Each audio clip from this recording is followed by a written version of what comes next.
ಘಟನೆಯಲ್ಲಿ ತೀವ್ರವಾಗಿ ಗಾಯಗೊಂಡಿರುವ ಬಿಎ ಪ್ರಥಮ ವರ್ಷದ ವಿದ್ಯಾರ್ಥಿನಿ ಮೇಘನಾ ಪ್ರಸ್ತುತ ಕೋಲಾರದ ಎಸ್ಎನ್ಆರ್ ಆಸ್ಪತ್ರೆಯಲ್ಲಿ ದಾಖಲಾಗಿ ಚಿಕಿತ್ಸೆ ಪಡೆದು ನಂತರ ಚಿಂತಾಮಣಿ ನಗರದ ತಾಯಿ ಮತ್ತು ಮಕ್ಕಳ ಆಸ್ಪತ್ರೆಯಲ್ಲಿ ಚಿಕಿತ್ಸೆ ಪಡೆಯುತ್ತಿದ್ದಾಳೆ. ಮೇಘನಾ ಅವರು ನೂತನ ಪ್ರೌಢಶಾಲೆಯಲ್ಲಿ ವಿದ್ಯಾರ್ಥಿಗಳಿಗೆ ಡ್ಯಾನ್ಸ್ ಕ್ಲಾಸ್ ಮುಗಿಸಿ 4:30 ಸುಮಾರಿಗೆ ತಮ್ಮ ದ್ವಿಚಕ್ರ ವಾಹನದ ಬಳಿ ತೆರಳುತ್ತಿದ್ರು. ಈ ವೇಳೆ ಕಾರ್ತಿಕ್ ಮತ್ತು ವಿನೋದ್ ಎಂಬ ಇಬ್ಬರು ಯುವಕರು ಆಕೆಯನ್ನ ಮೇಡಂ ಮೇಡಂ ಎಂದು ಕರೆದು ಚುಡಾಯಿಸಲು ಯತ್ನಿಸಿದ್ದಾರೆ. ಮೇಘನಾ ಅವರು ನೀವು ಯಾರು ಎಂದು ಪ್ರಶ್ನಿಸಿದಾಗ ಅವರಿಬ್ಬರು ಹತ್ತಿರ ಬಂದು ಅನುಚಿತವಾಗಿ ವರ್ತಿಸಲು ಯತ್ನಿಸಿದ್ದಾರೆ.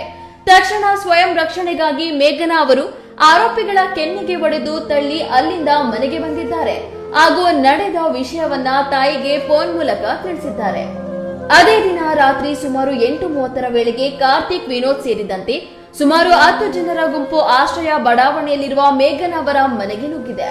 ನಮ್ಮ ಮುಂದೆಯೇ ನಮಗೆ ಒಡೆದು ತಳ್ಳುತ್ತೀಯ, ನಿನಗೆ ಎಷ್ಟು ಧೈರ್ಯ ಎಂದು ಕೂಗಾಡಿ ಕಾರ್ತಿಕ್ ಎಂಬಾತ ತನ್ನ ಕೈಯಲ್ಲಿದ್ದ ಮಡಚುವ ಬ್ಲೇಡ್ ಚಾಕುವಿನಿಂದ ಮೇಘನಾ ಅವರ ಹೊಟ್ಟೆಗೆ ಚುಚ್ಚಿ ರಕ್ತಗಾಯ ಮಾಡಿದ್ದಾನೆ ಎಂದು ಚಿಂತಾಮಣಿ ನಗರ ಠಾಣೆಯಲ್ಲಿ ದಾಖಲಾಗಿರುವ ದೂರಿನಲ್ಲಿ ವಿವರಿಸಲಾಗಿದೆ.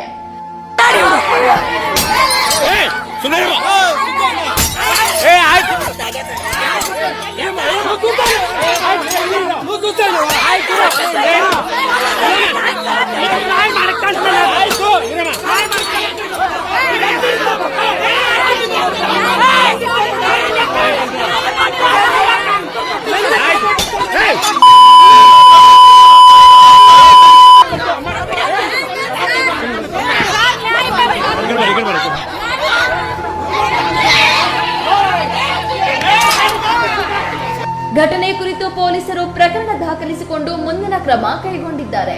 ನನ್ನ ಹೆಸರು ನಿಹಾರಿಕಾ. ನಾನು ಮನೆಯಲ್ಲಿರುವಾಗ ನಮ್ಮಮ್ಮ ಊರಿಗೆ ಹೋಗಿದ್ರು. ಮನೇಲಿ ಯಾರೂ ಇಲ್ಲ. ನಾನು ನಮ್ಮ ಅಕ್ಕ ಇರುವಾಗ ಅವ್ರು ಯಾರೋ ಬಂದುಬಿಟ್ಟು ಜುಟ್ಟಿಟ್ಕೊಂಡು ಹೊಟ್ಟೆಗೆ ಹೆಂಗಂದ್ರೆ ಹಂಗೆ ಹೊಡೆದ್ಬಿಟ್ಟು ನಮ್ಮ ಅಕ್ಕನ ಚಾಕುಲೆಲ್ಲ ಕೊಯ್ದುಬಿಟ್ಟು ಮತ್ತು ನಮ್ಮ ಅಕ್ಕನ ಚಾಕು ಕೊಯ್ದುಬಿಟ್ಟು ನನ್ನ ಹೊಟ್ಟೆ ಕುಯ್ದುಬಿಟ್ಟು ಜುಟ್ಟಿಟ್ಕೊಂಡು ಹೋಗಿದ್ರು. ನನಗೆ